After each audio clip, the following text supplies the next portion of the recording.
વડોદરા શહેરમાં આવેલી વિશ્વામિત્રી નદીની જળ સપાટી વધતા વડોદરામાં દર વખતે પૂર આવે છે। ગયા વર્ષે આ પૂરને કારણે વડોદરાવાસીઓને ભારે હાલાકીનો સામનો કરવો પડ્યો હતો। તે વખતે મુખ્યમંત્રી ભૂપેન્દ્ર પટેલ અને ગૃહમંત્રી હર્ષ સંઘવી વડોદરા દોડી ગયા હતા, ત્યારે તેમણે લોકોની નારાજગીનો પણ સામનો કર્યો હતો।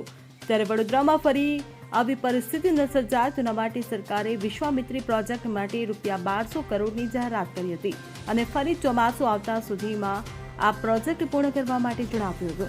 ત્યારે હવે ચોમાસું બેસી ગયું છે। તાજેતરમાં જ્યારે વડોદરાના મેયરને આ પ્રોજેક્ટ અંગે સવાલ કરવામાં આવ્યો હતો, ત્યારે મેયર પિંકીબેન સોની ભેદી મૌન સેવ્યું હતું, જેના કારણે તેમની ભારે ટીકા થઈ હતી।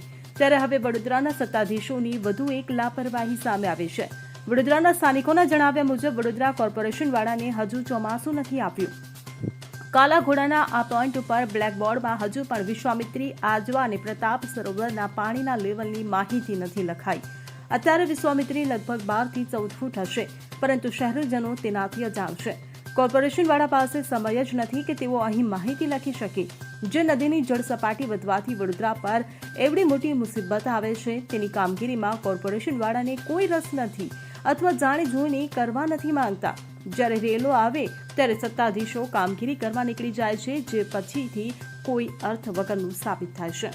Bureau report, CN24 news. હવે જુઓ દેશ દુનિયાની તમામ ખબરો તમારી આંગળીના ટેરવે। ઉઠાવો મોબાઈલ અને Google Play Store પરથી ડાઉનલોડ કરો અમારી CN24 ન્યૂઝ મોબાઈલ એપ।